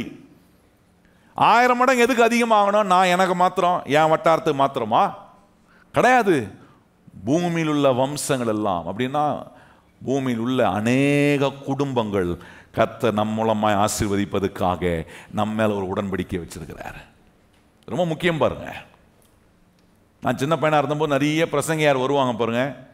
பிரசங்கியார் வரும்போது என்ன, அவங்க என்கிட்ட போகும்போது கூப்பிட்டு சொல்லிட்டு போவாங்க, பாருப்பா, கடவுள்கிட்டருந்து ஆசீர்வாதம் பெறது மாத்திரம் லேசான காரியம் நினச்சிக்காத, அதுக்காக படாத பாடுபடணும்னுவாங்க. நல்லா கவனிங்க, என்ன சொல்லுவாங்க? படாத பாடுபடணும். கர்த்தர் உன்னை அப்படியே புடமிட்டு நோண்டி உடைச்சி சுக்குநூறு ஆக்கி தான் கொடுப்பாரு. இதெல்லாம் சொல்லி சொல்லி கேட்டு வளர்ந்தவன் பாருங்க. நான் நினச்சிக்கிட்டேன் கடவுள் நம்மளெல்லாம் ஆசீர்வதிக்கவே முடியாது, கடவுள் நம்மளெல்லாம் ஆசீர்வதிக்கிறதுக்கு நம்ம தகுதியே கிடையாது, நம்ம லாய்க்கே கிடையாது, இப்படி தான் மனசில் போய் சின்ன வயசில் உட்காந்துச்சு பாருங்க. நல்ல வேலை கர்த்தர் நம்ம கையில் ஒரு பரிசுத்தம் உள்ள வேத புஸ்தகத்தை கர்த்தர் கொடுத்துருக்காரு. வாசிக்கிறதுக்கான வாய்ப்பு கிடச்சிச்சு பாருங்க. வாசிக்க வாசிக்க எனக்கு விளங்கிச்சு என்ன ஆசீர்வதிப்பது கர்த்தருக்கு பிரியமானதாக இருக்குது. எத்தனை பேர் நம்புறீங்க உங்களை ஆசீர்வதிப்பது கர்த்தருக்கு? இஸ்ரவேலை ஆசீர்வதிப்பதே கர்த்தருக்கு பிரியம். ஒரு இடத்துல சொல்றாரு, நான் ஆசீர்வதித்த ஜனங்களை எப்படி நீ சபிக்கலான்னு கேட்கிறாரு. நான் அவர்கள் ஆசீர்வதிக்கதான் நான் கட்டளையிட விரும்புறேன் அப்படின்றாரு. அப்ப கவனிச்சு பாருங்க, ஆண்டவர் நம்மளை ஆசீர்வதிக்கிறாரு. ஆண்டவர் நம்மளை நான் எவ்வளவு தகுதி. ஆபிரகாம் தகுதியற்றவனா இருந்தாங்க, அவனா ஆண்டவரை சேவிக்கிறவனா இருந்தானா?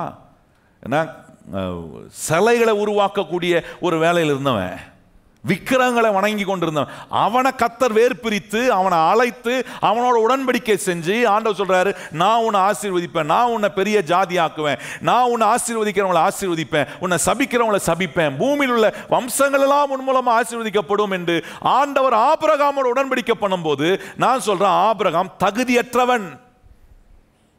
ஆனா அந்த உடன்படிக்கை அவன் நம்பினான். இல்லை தகுதியற்றவனா இருந்தாலும் என்ன கர்த்தர் தெரிந்து கொண்டிருக்கிறார். எத்தனை பேர் கை வச்சு சொல்றீங்க, தகுதியற்றவர்களாக இருந்த நம்மளை கர்த்தர் தெரிந்து கொண்டிருக்கிறார்? எத்தனை பேர் கை வச்சு சொல்ல முடியும், ஆண்டவரே நாங்கள் தகுதியற்றவர்கள் தான், ஆனாலும் நீர் கிருபையாய் எங்களை தெரிந்து கொண்டிருக்கிறீர்? எத்தனை பேர் கை வச்சு சொல்ல முடியும், கிருபையாய் எங்களை கிருபையாய் எங்களை ரட்சித்திருக்கிறீர்? எத்தனை பேர் அப்படி சொல்றீங்க? கிருபையாய் எங்களை தெரிந்து கொண்டு எங்களை ரட்சித்திருக்கிறதுனால, நீர் கிருபையாய் எங்களை நீதிமானாக்குறதுனால இப்போ எங்களுக்கு ஒரு நம்பிக்கை வருது. என்னன்னா, நிச்சயமா கர்த்தர் என்ன ஆசீர்வதிக்க முடியும். என்னை ஆசீர்வதிக்கிறவர் மாத்திரமல்ல, என்ன அநேகருக்கு ஆசீர்வாதமாய் கர்த்தர் மாற்றுகிறார். There is a value when God blesses you. கர்த்தர் உங்க கையில ஒரு ஆசீர்வாதத்தை கொண்டு வரும்போது, கர்த்தர் உங்களை ஒரு நீதிமானா பார்த்து துன்மார்க்கன் கையில் இருக்கிற அந்த ஆஸ்தியை கொண்டு வந்து நீதிமான் கையில் இருக்கிற நீதிமானா இருக்க நம்ம கையில கொடுக்கும்போது, ஆண்டவர் உங்களையும் என்னையும் வேல்யூ பண்றாரு. அந்த வேல்யூ பண்ணும்போது ஆண்டவர் என்ன எதிர்பார்க்கிறாருன்னா, நம்ம கிட்ட நமக்கு ஒரு என்ன வாஞ்ச இருக்கணும்னா, பிறரை ஆசீர்வதிக்கிற ஒரு வில்லிங்னஸ் நமக்கு இருக்கணும். நல்லா கவனிங்க நான் சொல்றது. இன்னைக்கு நிறைய கிறிஸ்தவங்களுக்கு ஆசீர்வாதத்தை வாங்குறதுல வில்லிங்னஸ் இருக்கு, ஆனா அந்த ஆசீர்வாதத்தை வச்சு மற்றவங்களை ஆசீர்வதிக்கணுன்ற அந்த வில்லிங் ஹார்ட் நமக்கு இல்லை. நல்லா கவனிங்க. அதுதான் இந்த இருதயம் நல்ல இருதயமா மாறணும். இந்த இருதயத்துக்குள்ள கர்த்தர் சொல்றதெல்லாம் புரிந்து கொள்ள ஆரம்பிச்சோன்னா, நான் ஒரு நீதிமானா இருக்கிறேன். நீதிமானா இருக்கிற உடைய வாழ்க்கை எப்படி இருக்கும்னா, கர்த்தர் கொடுக்கும் ஆசீர்வாதத்தை பலருக்கு மனமோர்ந்து வில்லிங் ஹார்ட்டோட அதை பலருக்கு கொடுத்து ஆசீர்வதிக்கிறவனா இருப்பான். அப்படிப்பட்ட வேல்யூ உள்ள ஒரு நபர் கையில தான், அப்படிப்பட்ட ஒரு நீதிமான் கையில தான் கர்த்தர் என்ன பண்றாரு, ஆசீர்வாதத்தை கொண்டு வந்து கொடுக்கிறார். கொடுக்கும்போது அவனையும் கர்த்தர் அந்த ஆசீர்வாதத்தினால் ஆசீர்வதிக்கிறார். அந்த ஆசீர்வாதத்தை வச்சு அநேக ஜாதிகளுக்கு, அநேக தேசங்களுக்கு, அநேக குடும்பங்களுக்கு கர்த்தர் நம்மளை ஆசீர்வாதமா மாற்றுகிறார். இன்னைக்கு நம்மளை செக் பண்ண வேண்டிய ஒரு இடம் எங்க தெரியுமா? எனக்கு மற்றவர்களை ஆசீர்வதிக்கக்கூடிய ஒரு வாஞ்சை இருக்கா? நல்லா கவனிங்க. பெறதுக்கான வாஞ்சை இருக்கு. கர்த்தர் எனக்கு இப்படி செய்வாரு, இப்படி கொண்டு வந்து கொடுப்பாரு, ஆல் ரைட், அதை கேட்கறதுக்கு அதை நம்ம பெற்றுக்கொள்றதுக்கெல்லாம் வாஞ்சை இருக்கு. ஆனால் கர்த்தர் கேட்குறாரு, அதை வச்சு மற்றவங்களை ஆசீர்வதிப்பதுக்கான வாஞ்சை உனக்கு இருக்கா? இங்கே தான் நம்மளை கொஞ்சம் அனலைஸ் பண்ணி பார்க்கணும். அந்த வாஞ்சை எப்போ வரும்னா, என் மேலே கர்த்தர் ஒரு உடன்படிக்கை செஞ்சிருக்கிறார். அந்த உடன்படிக்கை என்னன்னா, அந்த ஆசீர்வாதம் எனக்கு மாத்திரமல்ல, என்னை வைத்து கர்த்தர் பிறரை ஆசீர்வதிக்க என் மேல் அந்த உடன்படிக்கையை கர்த்தர் வச்சு. எத்தனை பேர் கை வாய்ச்சி சொல்றீங்க, என்னை வைத்து அநேகரை ஆசீர்வதிப்பதுக்காக கர்த்தர் என் மேல ஒரு உடன்படிக்கையை, அதை தான் அவர் நினைக்கிறார். உங்களை நினைக்கும் போது ஆண்டவர் எதை நினைக்கிறாரு? நான் உன் மேல வச்சிருக்கிற உடன்படிக்கையை, உன் முற்பிதாக்களுக்கு நான் செய்த உடன்படிக்கை, ஆபிரகாமுக்கு நான் செஞ்ச உடன்படிக்கை, அந்த உடன்படிக்கை இன்னைக்கு உங்க மேலே என் மேலே இருக்குன்னு கர்த்தர் நினைக்கிறார் பாருங்க. அதுக்கு ஒரே ஒரு காரியம்தான், நம்முடைய உள்ளம் வாங்குற ஆசீர்வாதத்தை வச்சு இன்னொருவரை ஆசீர்வதிக்கணுன்ற உள்ளம் இருக்கா? இந்த உள்ளம் இல்லைன்னா, நான் சொல்றேன் கர்த்தருடைய பிள்ளைகளே, உங்க இருதயம் நல்ல நிலமா மாறல. இந்த இருதயத்துக்குள்ள கர்த்தருடைய வார்த்தையை வச்சு வேலை செய்யல. இந்த தேவனுடைய வார்த்தை உங்களுக்குள்ள புத்தி அனுப்பாததுனால உங்க மேல தேவன் செஞ்சிருக்கிற உடன்படிக்கையினுடைய விளைவுகளை நான் புரிந்து கொள்ளாம வாழ்றேன். எனக்கு மாத்திரம் நான் வாழ்றேன். நான் கர்த்தர் கொடுக்கும் ஆசீர்வாதத்தை வச்சு இன்னொருவரை, மற்றவர்களை ஆசீர்வதிக்கணுன்ற எண்ணம் இல்லாததினாலே என்னுடைய வாழ்க்கையில் ஒன்று நடக்க மாட்டேது. என்ன நடக்க மாட்டேதுன்னா, பொருளாதாரத்தில் ஒரு பிரேக் த்ரூ வருவதில்லை. அதே மலிவான ஒரு பொருளாதார போராட்டத்திலேயே நான் இருக்கிறேன். ஏன்னா என் மேலே கர்த்தர் செய்திருக்கிற உடன்படிக்கையை உணர்ந்து நான் வாழலை. நல்ல கவனிங்கள். இந்த உடன்படிக்கையை நினைத்து மதித்து வாழாத ஒரு மனுஷன் கையில் கர்த்தர் கொண்டு வந்து ஆஸ்தியை கொடுப்பார்னா, பொருளாதார நன்மையை கொடுப்பார்னா, நான் சொல்றேன் அது தேங்கி போன ஒரு இடத்துல தங்கி இருக்கிற ஒன்றா இருக்கும். You will not be the right candidate to spread the blessing of God. தேவனுடைய ஆசீர்வாதத்தை பரப்புவதற்கு, பரம்ப செய்வதற்கான ஒரு பாத்திரமான ஆண்டவருடைய பார்வையில் இல்லை. வாங்கிறதுக்கான பாத்திரமா இருக்கிறேன். ஆனா அந்த வாங்கின ஆசீர்வாதத்தை வச்சு மற்றவர்களை ஆசீர்வதிக்கணுன்ற உள்ளம் எனக்கு இல்லைன்னா, கர்த்தர் கொடுக்குற ஆசீர்வாதம் என்கிட்ட தேங்கி போயிடுது. தேங்கி போகிறதுக்காக கர்த்தர் ஒருத்தரிடத்திலும் ஆசீர்வாதத்தை கொடுப்பதே இல்லை. எத்தனை பேருக்கு தெரியும் நான் சொல்றது? எத்தனை பேருக்கு புரியுது? ஆசீர்வாதம் என்கிட்ட தேங்கி கிடக்கணுன்றதுக்காக கர்த்தர் ஆசீர்வாதத்தை கொடுப்பதே இல்லை. எனக்கு எத்தனையோ விடுதலையை கொடுக்கிறாரு. அந்த விடுதலை நான் மாத்திரம் அனுபவிப்பதுக்காக கொடுக்கல. அந்த விடுதலையை நான் பெறும்போதெல்லாம் நான் போய் பலருக்கு சொல்லணும், இயேசு என்னை விடுவித்திருக்கிறார், இயேசு என்னை சுகமாக்கி இருக்கிறார், இயேசு எனக்கு நன்மை செஞ்சிருக்கிறார். அது போல பொருளாதார ஆசீர்வாதத்தை கர்த்தர் நம்ம கொடுக்கும்போது அதை நாம் பிறருக்கு பகிர்ந்து கொடுக்கக்கூடிய உள்ளம் எனக்கு இல்லைன்னா, நான் சொல்றேன் தேங்கி இருக்கிற ஒரு இடத்துல கர்த்தர் எப்பவுமே ஆசீர்வாதத்தை கொடுக்கவே மாட்டார். அது வழிந்து ஓடணும்.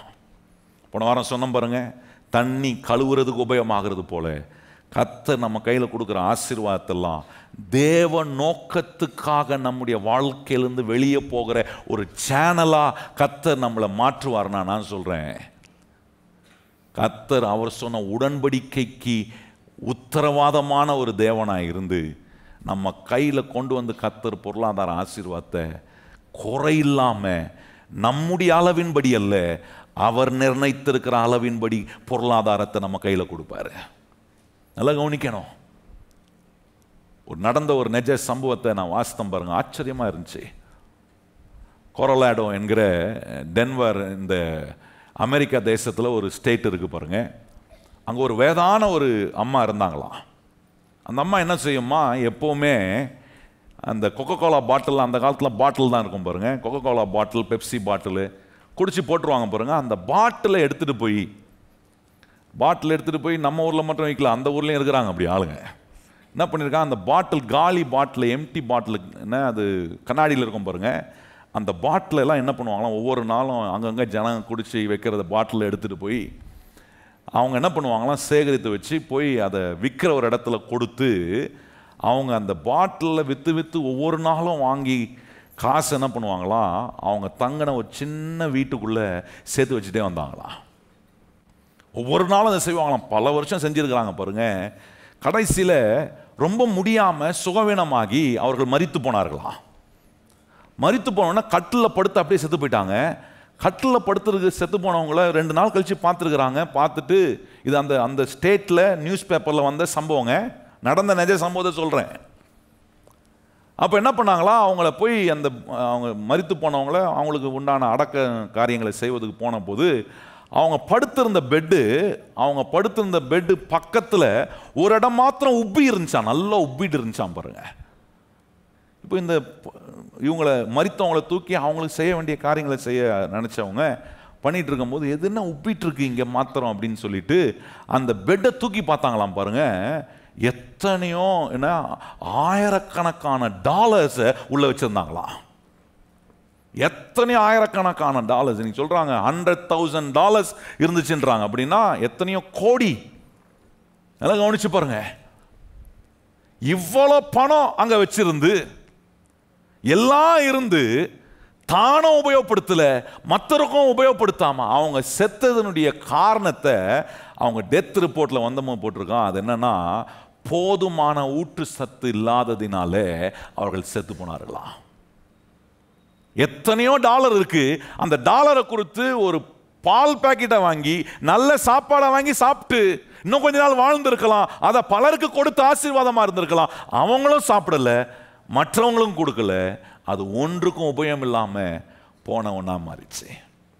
நல்லவும் நீங்கள் கர்த்தருடைய பிள்ளைகளே, ஆண்டவர் அப்படிப்பட்ட ஒரு மனுஷன் கையில் கொண்டு வந்து எந்த ஆசீர்வாதத்தையும் கொடுக்க மாட்டார். ஒரு மனுஷன் கையில் கர்த்தர் கொண்டு வந்து கொடுக்குறாரா, அது அவங்கிட்ட இருந்து பலருக்கு அது ஆசீர்வாதமா போகுமா அப்படின்னு பார்க்குறாரு. அப்படி இல்லைன்னா, அப்படிப்பட்ட உள்ளம் எனக்கு இல்லைன்னா, நான் சொல்கிறேன், பொருளாதாரத்தில் ஒரு பிரேக் த்ரூவை நான் அனுபவிக்கவே முடியாது. கர்த்தர் நியாயமானவர். கையை வச்சு சொல்லுங்க, நம்முடைய ஆண்டவர் எப்படிப்பட்டவர்? அவருக்கு எல்லாம் தெரியும். நம்ம எப்படிப்பட்டவங்க, நம்ம யோசனை எப்படிப்பட்டவங்க, நம்ம எப்படிலாம் யோசிப்போம், எப்படிலாம் மாறுவோம், எல்லாம் அவருக்கு தெரியும். ஏன்னா அவர் மாறாதவராய் இருக்கிறதுனால மாறுற நம்மளை பற்றி அவருக்கு நல்லாவே தெரியும். அதனாலதான் மாறுற நம்ம கிட்ட ஆண்டவர் முதல்ல என்ன செய்யறாருன்னா, நம்முடைய இருதயத்தை நல்ல இருதயமா மாற்றி, இந்த இருதயத்துக்குள்ள ஆண்டவர் கொஞ்சம் கொஞ்சமா புரிதலை உண்டாக்கி, அந்த புரிதல்ல ஆண்டவர் இன்னைக்கு நம்ம காட்டுறாரு. உன் மேல ஒரு உடன்படிக்கையை கடவுள் செஞ்சு வச்சிருக்கிறாரு. ஆபிரகாமுக்கு செஞ்ச அதே உடன்படிக்கை இன்றைக்கு என் மேலேயும் இருக்கு. அந்த உடன்படிக்கை என்ன கர்த்தர் ஆசீர்வதிக்கிறார், என்ன அநேகருக்கு கர்த்தர் ஆசீர்வாதமா மாற்று. எத்தனை பேர் கையை உயர்த்தி சொல்றீங்க, என்ன கர்த்தர் ஆசீர்வதிக்கிறார், என்ன அநேகருக்கு? நல்லா சொல்லுங்க வாயத்திறந்து, என்ன கர்த்தர் ஆசீர்வதிக்கிறார். எத்தனை பேர் நம்புறீங்க உங்களை ஆசீர்வதிக்கிறாரா? எத்தனை பேர் தெரியும் உங்களை கர்த்தர் ஆசீர்வதிப்பார்னு? உங்களை ஆசீர்வதிக்கிறது எதற்காக? அந்த ஆசீர்வாதம் உங்களோட நின்று விடுவதற்காக அல்ல. நீங்க கவனிச்சு பாருங்க, துன்மார்க்கம் கையில போய் அந்த ஆசீர்வாதம் அப்படியே நின்றது. பொருளாதாரம் அவன் கையில போய் நின்றுது, அவனை விட்டு வெளியே போக மாட்டுது.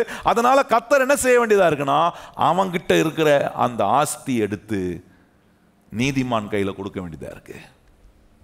இப்போ கர்த்தருடைய பிள்ளைகளா இருக்கிற நம்ம வாங்கி அதை நம்மளை சும்மா நம்ம மாத்திரம் வச்சுட்டு இருப்போம்னா கர்த்தர் அதை ஒருபோதும் விரும்ப மாட்டார். அதான் கேட்குறாரு, உனக்கு வில்லிங் ஹார்ட் இருக்கா? மற்றவங்களை ஆசீர்வதிக்கணுன்ற ஒரு வில்லிங் ஹார்ட் இருக்கா? நல்ல கவனிங்கள். அப்படிப்பட்ட கர்த்தருடைய பிள்ளைகள் கையில் கர்த்தர் அவருடைய அளவின்படி உங்கள் கையில் கொண்டு வந்து நன்மையை கொடுப்பார். எத்தனை பேர் கையை வைத்து ஆமேன்னு சொல்லி? கர்த்தர் அவருடைய அளவின்படி உங்கள் கையில் கொண்டு வந்து என்ன பண்ணுவார்? நன்மைகளை கொடுப்பார். இதுதான் பெரிய ஆசீர்வாதம். அப்போ பாருங்க, அவருடைய அளவின்படி உங்க கையில கொண்டு வந்து நன்மையை கொடுக்கிறாரு. கொடுத்து உங்களுக்கு அந்த உடன்படிக்கையை நினைப்பூட்டுறாரு. நான் உன்னை ஆசீர்வதிப்பேன், நீ அநேகருக்கு ஆசீர்வாதமாக இருப்பாய், பூமியில் உள்ள வம்சங்கள் எல்லாம் உன் மூலமாய் ஆசீர்வதிக்கப்படும். அப்போ இந்த நிலையில கர்த்தர் என்ன இருக்கணும்னு விரும்புறதுக்காக தான் துன்மார்க்கம் கையில் இருக்க ஆசையை கொண்டு வந்து என்கிட்ட கொடுக்குறாரு. ஏன் கொடுக்குறாருன்னா, என் மூலமா பூமியில் உள்ள வம்சம் எல்லாம் இயேசுவை அறியப்பட வேண்டும் என்பதுக்காக என்னை கர்த்தர் ஆசீர்வதிக்கிறார். நல்லா கவனிங்க. கர்த்தர் உங்களுக்கு கொடுக்குற பொருளாதாரம், கர்த்தர் உங்களுக்கு கொடுக்குற நல்ல நன்மைகள், கர்த்தர் உங்களை விடுவிக்கிற காரியங்கள், கர்த்தர் உங்களை வாழ பண்ணுகிற காரியங்கள் எல்லாம் எதுக்கு தெரியுமா? உங்க மூலமா உங்களை சுத்தி இருக்கிற அநேக குடும்பம், உங்களை சுற்றி இருக்கிற என்ன நகரம், உங்களை சுற்றி இருக்கிற தெரு, உங்களை இந்த பட்டணத்தில், இந்த தேசத்தில் உங்களை சுற்றி இருக்கிற அநேக தேசங்களுக்கு, அநேக மாநிலங்களுக்கு, இந்தியா தேசத்தின் முழுவதுக்கும் கர்த்தர் உங்களை அவருடைய சுவிசேஷத்தை பரப்புகிற ஒரு ஆசீர்வாதமான கருவியாக இருப்பதுக்காக தான் கர்த்தர் துன்மார்க்கம் கையில் இருக்கிற ஆஸ்தியை கொண்டு வந்து உங்கள் கையில் ஏன் என்கிட்ட கொடுக்குறாருன்னா, என்கிட்ட கொடுக்கும்போது நான் யோசிக்கிற அளவின்படி கொடுக்கல, அவர் நிர்ணயம் பண்ணியிருக்கிற அளவு கொடு. ஏன் அப்படி கொடுக்குறாருன்னா, அவர் என்னோட உடன்படிக்கை செஞ்சிருக்காரு. நல்லா கவனிங்க, நான் சொல்கிற கோர்வையை நீங்கள் கவனிக்கணும். நான் கேட்குற அளவின்படி கொடுக்கல, ஆனால் அவருடைய அளவின்படி கொடுக்குறார். ஏன் எனக்கு நான் கேட்டதை காட்டிலும் அதிகமாக கொடுக்கக்கூடிய நன்மையை ஆண்டவர் எனக்கு கொடுப்பேன்னு சொல்கிறாருன்னா, காரணம் சொல்கிறார், அதுக்கு ஒரு நோக்கம் இருக்குது. உன்னை ஆசீர்வதிக்கிறது மாத்திரம் என் நோக்கம் இல்லைப்பா, உன்னை பலருக்கு ஆசீர்வாதத்தை பகிர்ந்து கொடுக்குறவனா வைப்பதுக்கான நோக்கம் இருக்கிறதுனால தான் நீ யோசிக்கிற அளவின்படி கொடுக்காம தேவன் நிர்ணயித்திருக்கிற அளவின்படி நம்மகிட்ட கொடுக்குறாரு. ஏன்னா நம் மூலமாய் பூமியில் உள்ள வம்சங்கள் எல்லாம் இயேசு கிறிஸ்துவினுடைய சுவிசேஷம் தெரியப்பட வேண்டும் என்பதுக்காக நம்மளை கர்த்தர் ஆசீர்வதிக்கிறார். கையை வதை சொல்லுங்க, ஆண்டவரே நீர் கொடுக்கும் ஒவ்வொரு ஆசீர்வாதத்தையும் ஆண்டவரே பிறருக்கு நான் பயன்படுத்தும் போது உம்முடைய சுவிசேஷத்தை அநேகருக்கு நான் சொல்லுங்க. எத்தனை பேர் அப்படி இருக்கணும் விரும்புறீங்க? இந்த நோக்கம் இல்லைன்னா நான் சொல்றேன், பணம் வராது, பொருளாதாரம் ஆசீர்வாதம் வரவே வராது. யாருக்கிட்ட இந்த நோக்கம் இருக்கோ அவங்க கையில் ஏராளமான நன்மை கொடுப்பார். ஏன்னா ஆண்டவருக்கு தெரியும், அதை வச்சு அவன் மாத்திரம் உபயோகப்படுத்துகிறோம்ல, அது அவனுக்கு அது ஆசீர்வாதமாக இருக்கும், அவர்களுக்கு அது ஆசீர்வாதமாக இருக்கும். ஆனால் அதை வச்சு அவர்கள் அநேகருக்கு ஆசீர்வாதமாய் மாறுவார்கள். இப்படி இல்லைன்னு வச்சிங்களேன், யாக்கோபு 5ஆம் அதிகாரம் வரும். என்ன ஆச்சுன்றதை கொஞ்சம் கவனிப்போம். பாருங்கள், ஏன் இந்த கடைசி நாட்களில் நம்ம வாழ்றது கடைசி நாட்கள் பாருங்க, இந்த கடைசி நாட்களில் ஆண்டவர் இப்படி துன்மார்க்கனுடைய ஆஸ்தியெல்லாம் எடுத்து ஏன் நீதிமான் கையில் கொடுக்குறாருன்னா, நம் மூலமா பூமியில் உள்ள வம்சங்கள்லாம் ஆசீர்வதிக்கப்பட அநேக மக்களுடைய ஆத்துமாவை ஆண்டவர் ரட்சிப்பதுக்காக நம்ம கையில் இப்படிப்பட்ட பொருளாதார ஆசீர்வாதத்தை கர்த்தர் கொடுக்குறாரு. அதை பாருங்க என்ன சொல்லியிருக்கு. இதை நம்ம விளங்கி கொள்ளனா நம்ம இந்த மாதிரி தான் இப்போ சொல்லியிருக்கிற மாதிரி உட்காந்து அழுதுகிட்டு புலம்பிட்டு இருக்கிற ஒரு நிலையாயிடும். யாக்கோபு 5ஆம் அதிகாரம், யாக்கோபு 5ஆம் அதிகாரம், யாக்கோபு 5ஆம் அதிகாரத்தில் முதல் சில வசனங்களை பார்ப்போம், வாசிப்போமா? யாக்கோபு 5ஆம் அதிகாரம் முதல் வசனம் பாருங்க. ஐஸ்வர்யவான்களே கேளுங்கள், உங்கள் மேல் வரும் நிபந்தனையின் நிமித்தம் அலறி. நான் கேட்குறேன், ஐஸ்வர்யவான் எதுக்கு அலறி அழுவணும்? உங்க மேல் வருகிற நிபந்தனை நிமித்தம் சொல்றாரு, என்ன பண்ணு? அலறி அழு. ஏங்க அவன் அழுறணும்? என்ன அவனுக்கு என்ன வந்துச்சு அழுறதுக்கு? அவன்கிட்ட தான் ஐஸ்வர்யம் இருக்க. யோசிச்சு பாருங்க. இப்படி அவன் உட்காந்து அழுறணும், அலறணும்.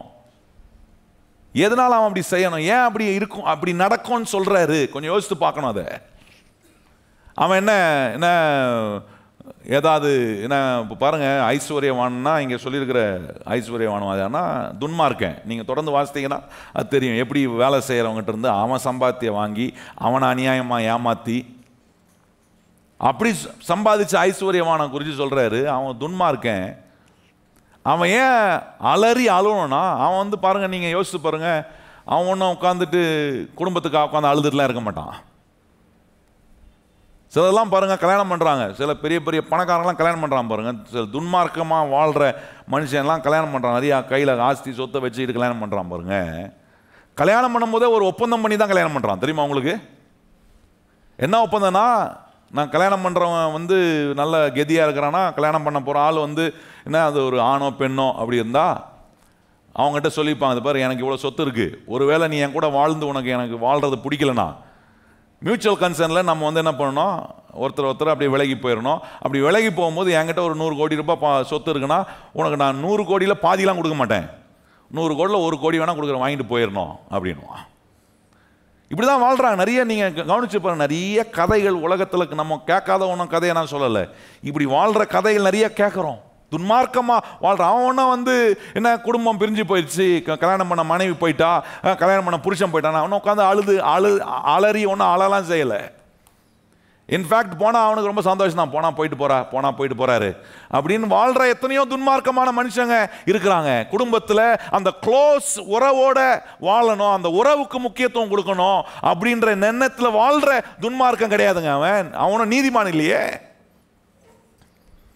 துன்மார்க்கம் குடும்பத்துக்கு முக்கியத்துவம் கொடுக்கறது இல்லை, உறவுக்கு முக்கியத்துவம் கொடுக்கறது இல்லை, எதுக்கும் முக்கியத்துவம் கொடுக்கறது இல்லை. இப்படி எதுக்குமே முக்கியத்துவம் கொடுக்காதவன் எதுக்கு அலறி அழணும்? நல்லா கவனிச்சு பாருங்க. அது நீங்கள் அடுத்த வசனம், அது அடுத்த 2 வசனம் வாசித்தீங்கன்னா கர்த்தர் சொல்கிறார், எதுக்கு அவன் அலறி அழுகிறானா, அவன் வந்து ஒன்றும் குடும்பம், என் மனைவி விட்டு போயிட்டாலே, என் புருஷன் விட்டு போயிட்டானே, என் பிள்ளைங்க ரொம்ப துன்மார்க்கெலாம் மாறிட்டாங்களே, அதுக்காக உட்காந்து அலறி அழுகிறானா? கிடையவே கிடையாது. நீங்கள் கவனிச்சு பாருங்க, எத்தனையோ துன்மார்க்கமான ஜீவியத்தில் வாழ்கிற எத்தனையோ பேர் தங்க பிள்ளைங்க கெட்டு போனாங்கன்னா அதை பற்றி கவலைப்படுறதே இல்லை. கெட்டு போடுறதுக்கான வழியும் அவங்களே செஞ்சு விட்டுறாங்க. ஆனால் இங்கே சொல்லியிருக்கு, அவன் ஏன் அலறி அழுகிறான் அப்படின்னா 2ஆம் வசனம் பாருங்க, உங்கள் ஐஸ்வர்யம் அழிந்து உங்கள் வஸ்திரங்கள் பொற்றரித்து போயின, உங்கள் பொன்னும் வெள்ளியும் துருப்பிடித்தது, அவைகளில் உள்ள துரு உங்களுக்கு விரோதமாக சாட்சியிடுகிறது, அக்கினியை போல உங்கள் மாம்சத்தை தின்னும் கடைசி நாட்களிலே பொக்கிஷத்தை சேர்த்தீர்கள். என்ன சொல்றாரு? எப்படிலாம் அழியும், துரு பிடிச்சி போகும். கடைசி நாட்கள்ல உங்க பொக்கிஷத்தை சேர்த்து வைக்கிறீங்க. நல்லா கவனிங்க, நம்ம வாழ்றது கடைசி காலம். இந்த கடைசி காலத்துல கர்த்தர் என்ன செய்யறாரு? சபையை எப்படி மகிமை உள்ளதா மாத்துறாரு, ஒரு விசுவாசிய எப்படி மகிமை உள்ள ஒரு விசுவாசியா மாத்துறாரு, எப்படி அந்த விசுவாசி கர்த்தர் கொடுத்த வாக்குத்தத்தெல்லாம் நிறைவேற்றுறாரு. சொல்றாரு, துன்மார்க்கன் ஏன் அலறி அழுகிறானா? சங்கீதக்காரன் சொல்றான் ஒரு இடத்துல, துன்மார்க்கன் வளர்கிறதும் அவன் விருத்தி அடைகிறதும் அவன் நல்லா இருக்கிறதும் பார்க்கும்போது எனக்கு பொறாமை வந்துச்சு, ஆனா அவனுடைய முடிவை நான் கண்டபோது நான் ஆண்டவருக்குள்ள ஆறுதல் அடைந்தேன்னு சொல்றான். முடிவு என்ன? முடிவு ஒன்று வந்து அவன் செத்து போயிட்டான், அது இல்லை முடிவு. சங்கீதக்காரன் சொல்றான், அவனுடைய முடிவை பார்க்குறேன். என்னன்னா, கர்த்தர் அவன் சேர்த்து வச்சதெல்லாம் அவன்கிட்ட இருந்து எடுத்து நீதிமானுடைய கையில் கொடுக்குறாரு. அதுதான் அவன் முடிவு. அதை அவன் பார்க்கும்போது அலறி அழுகிறான். நல்லா கவனிங்க, ஒன்னும் குடும்ப பிரிஞ்சதுக்காகவோ அவன் வாழ்ந்த ஜீவியத்துக்காகவோ அவன் கதறி அழல. அவன் சேர்த்து வச்சதை அவன் கையை விட்டு போகும்போது அதை அவன் என்ன பண்றானா? அலறி அழுகிறானா. இங்கே வேதம் சொல்லுகிறது, கடைசி நாட்கள்ல அந்த பொக்கிஷத்தெல்லாம் தேவ சித்தத்தையும் தேவ உடன்படிக்கைக்குள்ள இருக்கிற கர்த்தருடைய பிள்ளைகளுடைய கையில் கொண்டு வந்து கொடுப்பதுக்கான வேலையை கர்த்தர் செய்கிறாரு. நல்லா கவனிங்க, அவன் சொல்றான் என்னுடையதுன்றான். கர்த்தர் சொல்ல, இல்லை இல்லை, எல்லாம் என்னுடையதுப்பா, நீ அநீதியாக வாழ்கிற, துன்மார்க்கமான விதத்தில் வாழ்கிற, என் பிள்ளைக்கு நான் உடன்படிக்கை கொடுத்துருக்கிறேன், என் பிள்ளையை நான் ரட்சித்திருக்கிறேன், நீதிமான ஆக்கியிருக்கிறேன், அவர்களை ஆசீர்வதித்து அவர்களை அநேகருக்கு ஆசீர்வாதம் ஆக்க விரும்புகிறேன், அவருடைய வாழ்க்கையில் ஒரு பொருளாதார ஒரு பிரேக் த்ரூவை கொடுக்க விரும்புகிறேன், அவர்களுடைய இருதயத்தை நல்ல இருதயமாக மாற்றுறேன். இப்படி என் நோக்கத்தையும் என் சித்தத்தையும் செய்கிற என் பிள்ளைகளிடத்தில் என்ன பண்ணுறேன்னா, இப்படி அநியாயமாக சேர்த்து வச்சிருக்கவன் கையிலிருந்து எடுத்து கர்த்தர் நீதிமான் கையில் கொண்டு வந்து கொடுக்கும்போது அவன் அலறி அழுகிறானா. காட்டுறேன் பாருங்க, கொஞ்சம் நான் அடுத்த வாரம் ஒரு சில வாரத்தில் காட்டுவேன். பணம் எப்படி அழுது அப்படின்றத உங்களுக்கு காட்டுறேன் பாருங்க. ரத்தம் என்ன கதறுகிறத கேட்டிருக்கிறோம், ஆனால் பணம் கதறதை கேட்டிருக்கீங்களா? இந்த அதிகாரத்தில் சொல்லியிருக்கேன், நான் வர நாட்கள் அதை உங்களுக்கு சொல்கிறேன் பாருங்க. இங்கே சொல்கிறான், இந்த துன்மார்க்கன், இந்த ஐஸ்வர்யவான் கதறி அழுகிறான், அவன் அலறி கதறுகிறான். ஏன் கதறான்? போது கடைசி நாட்கள் அவன் கையை விட்டு என்ன சொல்கிறான்? இல்லை இது என்னுடையது, அது எப்படி போகும், அதை எப்படி நான் கொடுப்பேன்? கர்த்தர் சொல்கிறார், இல்லை இதெல்லாம் என்னுடையதுப்பா, வெள்ளியும் பொண்ணும் என்னுடையது. ஆகாய தீர்க்கதரிசி புஸ்தகம் 2ஆம் அதிகாரம் 7ஆம் வசனத்திலிருந்து 9ஆம் வசனம் வரைக்கும் வாசித்தீங்கன்னா அந்த பகுதியில் நடுவில் கர்த்தர் சொல்றாரு, வெள்ளியும் பொன்னும் என்னுடையது என்று கர்த்தர் சொல்றார். சேனைகளின் கர்த்தர் சொல்லுகிறார், வெள்ளியும் பொன்னும் என்னுடையது. இவன் சேகரித்து வச்ச துன்மார்க்கமான விதத்தில் அவன் சேகரித்து வைத்த எல்லா வெள்ளியும் பொன்னையும் கர்த்தர் சொல்றார் என்னுடையது. அதனால நான் எடுத்து உன் கையிலிருந்து, உபயமாகாத உன் கையிலிருந்து எடுத்து உபயமாகிற என் பிள்ளை கையில் கொண்டு வந்து நான் கொடுக்குறேன். அதை தான் சொல்கிறார், கடைசி நாட்களில் ஆலயத்தினுடைய மகிமை மிக இரட்டத்தனையான மகிமையாக இருக்கும். ஆண்டவர் அவருடைய மகிமையை வெளிப்படுத்துகிற ஒவ்வொரு விசுவாசியாய் நாம் இருப்போமானால், கர்த்தருடைய உடன்படிக்கை என் மேலே இருக்குது, இந்த உடன்படிக்கையை ஆண்டவர் மகிமைப்படுத்துவார் என்கிறத உணர்ந்து நம்முடைய இருதயத்தை கர்த்தருக்கு ஒப்பு கொடுத்து நம்முடைய இருதயத்தை ஒரு நல்ல இருதயமாக மாற்றி, கர்த்தர் சொல்கிற வார்த்தையெல்லாம் ஒவ்வொரு வாரமும் கேட்க கொஞ்சம் கொஞ்சமாக அது புரிதல் உண்டாக நான் சொல்கிறேன் ஒன்று நடக்கும். இப்போ இருக்கிற உங்கள் பொருளாதாரத்தில் கர்த்தர் ஒரு மாபெரும் விடுதலையை கர்த்தர் கட்டளையிட வல்ல. எங்கே வரும்? அங்கேருந்து வரும். அலறி கதறவன் கையிலேருந்துலாம் கர்த்தர் என்ன பண்ணுவார்? எடுத்து அநேகரை ஆசீர்வதிப்பதுக்கு ஏதுவான நம்ம கையில் கர்த்தர் கொண்டு வந்து கொடுப்பார். எத்தனை பேர் விசுவாசிக்கிறோம்? கையை வச்சு சொல்லுங்க, ஆண்டவரே என்னை நீர் ஆசீர்வதித்து என்னை அநேகருக்கு ஆசீர்வாதமான விதத்தில் உபயோகப்படுத்துவதற்காக கர்த்தர் ஆசீர்வாதத்தை கொண்டு வந்து கொடுக்குறாரு. பொருளாதாரத்தில் கர்த்தர் ஒரு பிரேக் த்ரூ கொடுக்குறாரு. இப்படி வரும்போது நான் ஒன்றை செக் பண்ணோம், எனக்கு அந்த வில்லிங் ஹார்ட் இருக்கா? கர்த்தரின் ஆசீர்வாதத்தை பகிர்ந்து கொள்ளக்கூடிய அந்த வில்லிங் ஹார்ட் இருக்கா? இல்லை இந்த துன்மார்க்கனம் போல நம்ம கிட்ட இருந்து ஆசீர்வாதம் போகும்போது அலறி கதறேனா? அப்படின்னா நான் எனக்கும் துன்மார்க்கனுக்கும் வித்தியாசமே இல்லை. துன்மார்க்க அலறி கதறுகிறான், ஏன்னா கடைசி நாட்கள் அவனை விட்டு போகுது. ஆண்டவர் இந்த நாட்களில் ஆண்டவர் நம்மளை மகிமைப்படுத்தி ஆண்டவர் செய்ய போகிற மாபெரும் கிரியைகள் மேன்மையானதா இருக்கும். சொல்றாரு, யாக்கோபுக்கு நான் செஞ்ச மகிமையை காட்டிலும் நான் உன்னிலிருந்து செய்ய போகிற மகிமையான வேலை பெருசா இருக்கும். யாக்கோபுக்கு லாபான் கொடுத்ததை காட்டிலும், கர்த்தர் யாக்கோபுக்கு கொடுத்ததை காட்டிலும் எனக்கு மிக அதிகமான கிரியைகளை கர்த்தர் செய்ய வல்லவர். இஸ்ரவேல் ஜனங்களை எகிப்திலிருந்து என்ன கழுதையா அவங்க என்ன மூட்டையா கொண்டு போனாங்க. சொல்றாரு, அந்த மகிமையை காட்டிலும் இன்னைக்கு கர்த்தர் சபையில் இருக்கிற நம்மை மகிமைப்படுத்துவது பல மடங்கு அதிகமான மகிமையை கர்த்தர் நம் மூலமா வெளிப்படுத்துவார். அதுக்கு ஒன்று தான் நம்ம செக் பண்ணணும். Do I have that willing heart? அந்த உணர்வுள்ள இருதயம், தேவ சித்தத்தை செய்கிற இருதயம், தேவன் கொடுக்குற ஆசீர்வாதத்தை நான் அதை வச்சு ஆசீர்வதிக்கப்படுறது தப்பு கிடையாது. ஆனால் அந்த ஆசீர்வாதம் என்னோட மாத்திரம் நிற்கணும்னா கர்த்தர் சொல்கிற அது தப்பு. அப்படிப்பட்ட ஒரு மனுஷன் கையில் கர்த்தர் ஆசீர்வாதத்தை கொடுக்கவே மாட்டார். உங்ககிட்ட கர்த்தர் ஆசீர்வாதத்தை கொடுக்குறாருன்னா கர்த்தர் சொல்கிறார் ஆபிரகாமை பார்த்து, ஆபிரகாமே நான் உன்னை ஆசீர்வதிப்பேன், நீ அநேகருக்கு உன் மூலமாய் பூமியில் உள்ள வம்சங்கள் எல்லாம். நம்ம ஒவ்வொரு நாளும் நினைக்கிற ஆண்டவர் என் மூலமாக இன்னைக்கு எத்தனை குடும்பத்தை நீர் ஆசீர்வதிப்பேன் எனக்கு தெரியாது, ஆனால் அத்தனை குடும்பத்துக்கும் ஆண்டவர் உடைய சுவிசேஷத்தை பரப்புகிற ஆசீர்வாதத்தை கர்த்தர் நம்ம கையில் தேவன் கொடுத்துருக்கார். அதற்காக தான் எல்லா பொருளாதார நன்மை, அதற்காக தான் எல்லா விடுதலை, அதற்காக தான் எல்லா அனுகூலத்தையும் கர்த்தர் நமக்கு செய்கிறாரு. இவ்வளோத்தையும் வாங்கிட்டு அந்த ஆசீர்வாதத்தை எனக்கு மாத்திரம் வச்சிருப்பேனா? கர்த்தர் சொல்ற, நீ உடன்படிக்கையை மறந்துட்ட. நான் நினைவு கூறுறேன், ஆனால் நீ நினைவு கூறல. ஆண்டவர் சொல்றார், நான் அதை நினைவு கூறுறதுனால தான் ஐஸ்வர்யத்தை சம்பாதிப்பதுக்கான பலனை நான் உனக்கு கொடுக்குறேன். கர்த்தர் ஒவ்வொரு நாளும் ரட்சிக்கப்பட்டிருக்கிற கர்த்தருடைய பிள்ளைகளாக இருக்கிற நம்ம மேல கர்த்தர் செய்திருக்கிற உடன்படிக்கையை ஆண்டவர் உறுதிப்படுத்துகிறார். எத்தனை பேர் நீங்கள் சொல்கிறீங்க, ஆண்டவரே நீர் என் மேலே செய்திருக்கிற உடன்படிக்கை உறுதியானது. அந்த உடன்படிக்கை என்ன? என்னை கர்த்தர் ஆசீர்வதிக்கிறார், என்னை கர்த்தர் அநேகருக்கு ஆசீர்வாதமாக கர்த்தர் மாற்று. நான் அநேக குடும்பங்களுக்கு, எத்தனை பேர் அப்படி சொல்ல விரும்புகிறீங்க? நானும் என் குடும்பமும் அநேக குடும்பங்களுக்கு எப்படி இருப்போம்? ஆசீர்வாதமாக இருப்போம். அந்த ஆசீர்வாதமான விதத்தில் உங்களுடைய உள்ளம் மற்றவங்களுக்கு கர்த்தர் உங்களுக்கு கொடுக்குற ஆசீர்வாதத்தை பகிர்ந்து கொள்ளக்கூடிய உள்ளமாக இருக்கும்னா, நான் சொல்கிறேன், ஒவ்வொரு நாளும் கர்த்தர் துன்மார்க்கன் கையிலிருந்து ஆஸ்தி எடுத்து நீதிமானாக இருக்கிறவங்க கையில் கர்த்தர் கொடுப்பார். துன்மார்க்கனுக்கு அது கெட்ட செய்தி, நீதிமானாக இருக்கிற நமக்கும் அது நற்செய்தியாய் கர்த்தர் மாறும். எத்தனை பேர் அந்த நற்செய்தியை உங்கள் வாழ்க்கையில் பலருக்கு சொல்லவும் அந்த நற்செய்தியை அனுபவிக்கவும் விரும்புகிற கர்த்தருடைய பிள்ளைங்க இடத்துல எழும்பி நிற்போம். நம்ம ஜெபம் பண்ணலாம். Thank you Jesus.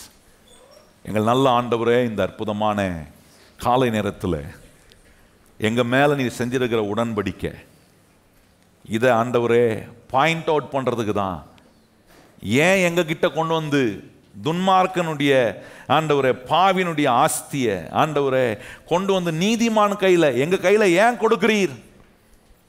காரணம், எங்க மேல ஒரு உடன்படிக்கை நீர் வச்சிருக்கிறீர் ஆண்டவரே. அந்த உடன்படிக்கை நிறைவேறுவதற்கு ஏதுவான விதத்தில் எங்க உள்ளத்தை நீ நல்ல உள்ளமாய் நல்ல இருதயமாக மாற்றுகிறீர், உணர்வுள்ள இருதயமாய் மாற்றுகிறீர்.